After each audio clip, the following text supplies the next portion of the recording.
अस्सलाम वालेकुम क्लास। आज हम क्वेश्चन करेंगे 1.5 एक्सरसाइज का। जो पहला ही क्वेश्चन नहीं, इसमें कह रहे हैं ग्राफ बनाएं या पॉइंट्स को लोकेट करें। ये एक आर दिया हुआ है और साथ में 75 डिग्री एंगल दिया हुआ है। तो आर और एंगल यानी कॉम्प्लेक्स नंबर का जो आर होता है जेड का मॉड्यूल वो 2 है और 75 डिग्री का एंगल है। वो कह रहे हैं इसको लोकेट करें, ये पॉइंट किधर होगा। R means 2। तो हम क्या करेंगे, वन रेडियस के ना 1 रेडियस का सर्कल बनाएंगे। देन उतना ही डिस्टेंस दे के ना, जिस तरह इस ओरिजिन और इसके दरमियान 1 का डिस्टेंस है ना, तो इसके और इसके दरमियान भी 1 का डिफरेंस होगा, तो इसको 2 कहेंगे। फिर उसके और इसके दरमियान भी उतना ही बराबर डिस्टेंस देना है, तो इसको 3 कहेंगे। इस पे ना कंपास रखे ना सर्कल्स बनाने हैं, ठीक है। तो कंपास इन निशानों पर रखें या निशान बाद में लगा लें। जितने मैंने सर्कल्स ड्रा किए हैं, एक ही जितने बराबर डिस्टेंस के आपने सर्कल्स लगाने हैं, जितने मर्जी लगा लें। क्यों, लेकिन क्वेश्चन में आर की वैल्यू 3 है तो मैं 3 लगा लूँगी। आप 4 सर्कल्स भी लगा सकते हैं।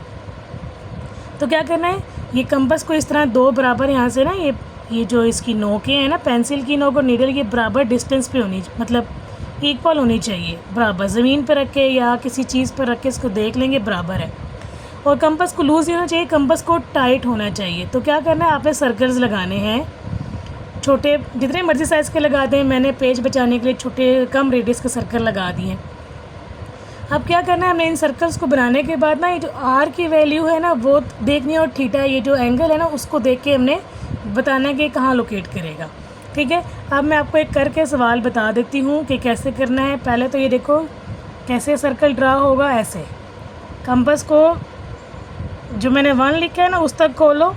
ज़रूरी नहीं है कि आप पहले 1 लिखें, आप बाद में भी सर्कल ड्रा करते जाएं और ख़ुद उसको 1 2 3 कहते जाएं, ठीक है। अब कंपास आपकी ना टाइट वाली होनी चाहिए। मैंने किसी स्टूडेंट से कंपास ली तो ये सही टाइट कंपास नहीं है। ये एक सर्कल लग गया। अब दूसरे के लिए इस 2 तक इस कंपास को खोलूँगी, यस ओरिजिन पे नीडल रख के ना, ठीक है। ओरिजिन पे नीडल रख के और पेंसिल को खोल लूँगी। ये नहीं, इस नीडल्स और पेंसिल को ना यहाँ से ओपन करना है। सर्कल सबको बनाने आते हैं, मैट्रिक में सीखे हुए हैं किस तरह बनाते हैं, ठीक है। ये इतना खोल लें और अब सर्कल ड्रा कर लें। हाय होए, हिल गया। इसलिए मैंने ना सारे सर्कल्स पहले से ही बना लिए, क्योंकि ये हिल जाती है ना कंपास। ध्यान रखने कंपास आपकी हिलने ना पाए, और जितना ये निशान है वहाँ तक ही खोलें, ठीक है। ये मेरा सर्कल ड्रा हो गया,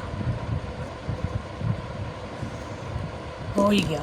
अच्छा, अब क्या करना है, 75 डिग्री बनाना है। आप डी, ये जो डी है ना, इसका ये जो बीच में ये जो गोल दायरा सा बना है ना, ये वाला हिस्सा, ये इसको आपने ओरिजिन के ऊपर यहाँ पर रखना है, ठीक है।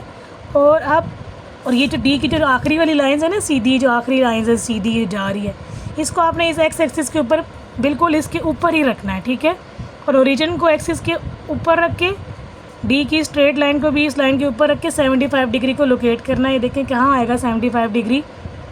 ये 10 20 30 40 50 60 70 और 80 के बीच में ये 75 डिग्री है, ठीक है। एक हल्का सा निशान लगा लें, सही है।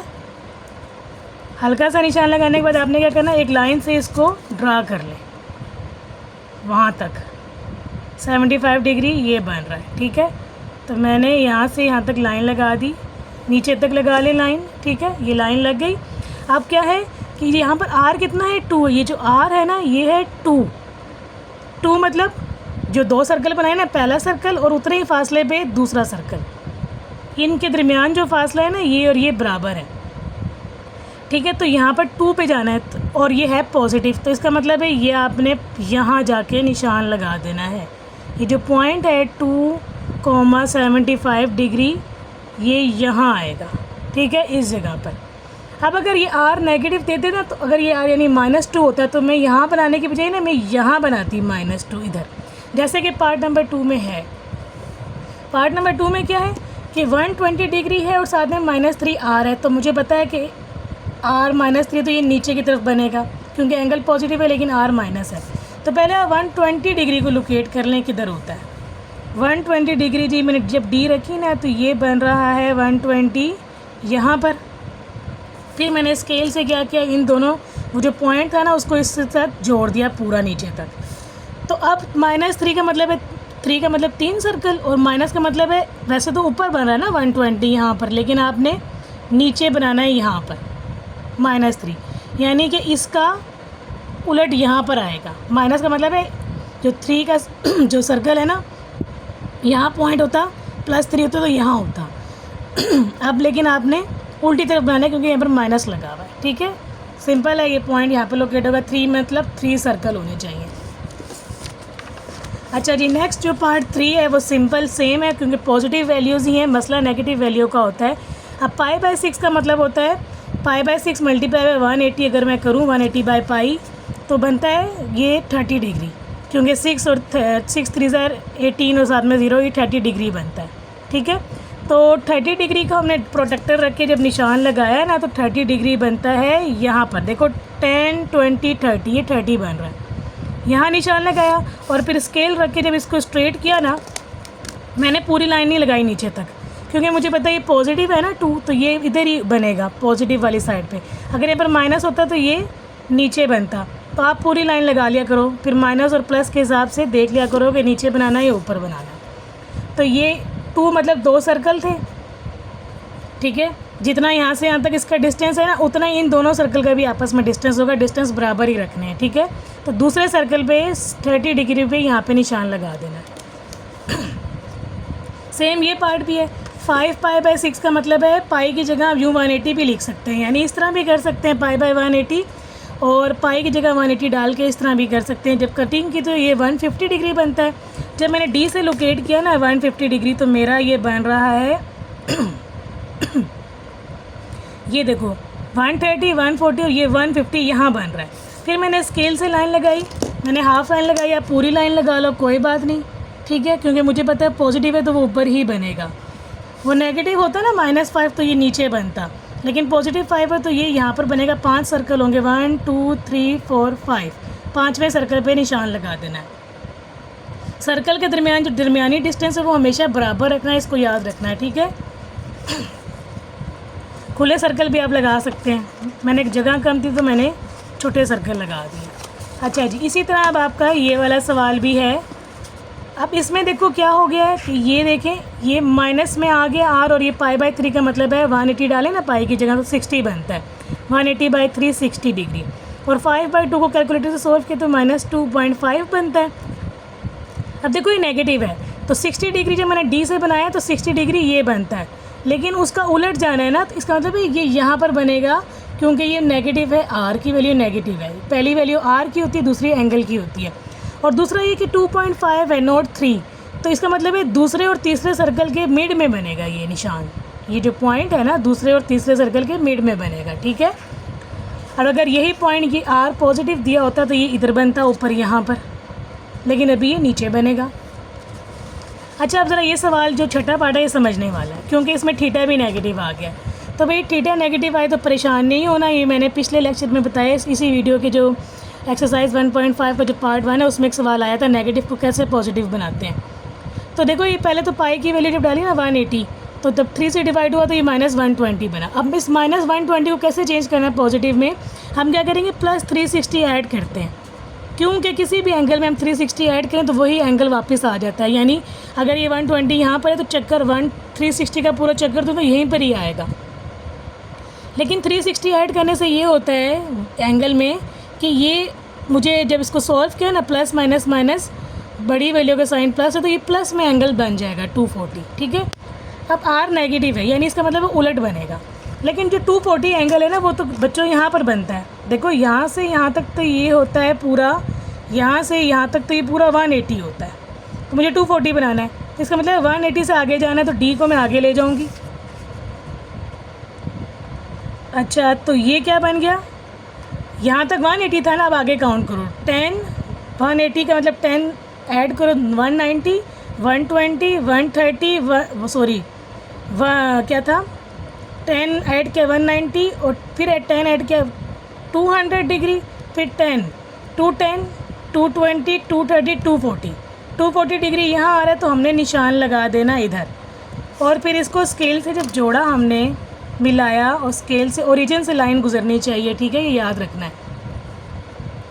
तो ये बनती है ये वाली लाइन। लेकिन क्या है यानी एंगल तो ये बन रहा है ना ये, लेकिन माइनस में है ना आर, तो इसका मतलब है इसके ऑपोजिट बनेगा, यहाँ पर बनेगा पॉइंट। ठीक है, बात समझ आइए। अगर तो 3 प्लस में होता ना तो मैं यहीं पर ही बनाती, 1 सर्कल 2 सर्कल 3 सर्कल यहाँ पर बनाती, लेकिन अभी 3 नेगेटिव में, इसका मतलब है ये इधर बनेगा उल्टी साइड पे। समझ गए?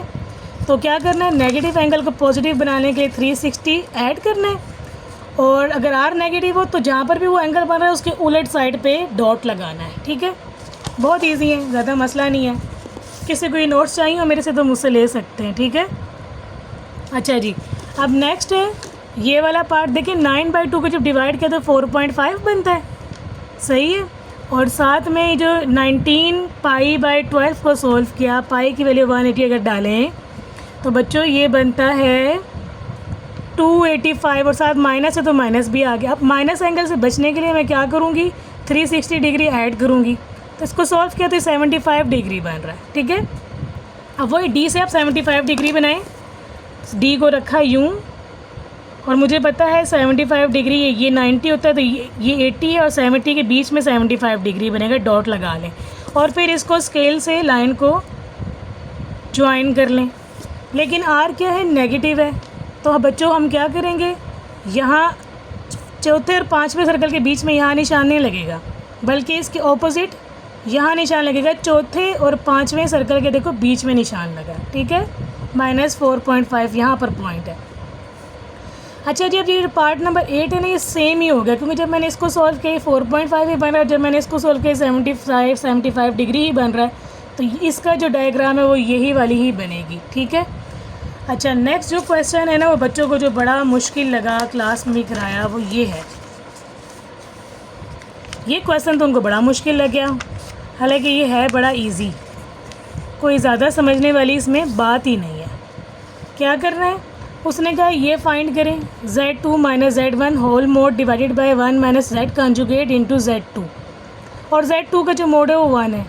क्या करना है, देखो कॉम्प्लेक्स नंबर की प्रॉपर्टी है कि दो कॉम्प्लेक्स नंबर के डिवाइड हो रहे हो ना, तो उनका अगर मोड हो तो वो अलग अलग मोड हो जाते हैं और फिर भी वो डिवाइड होते हैं।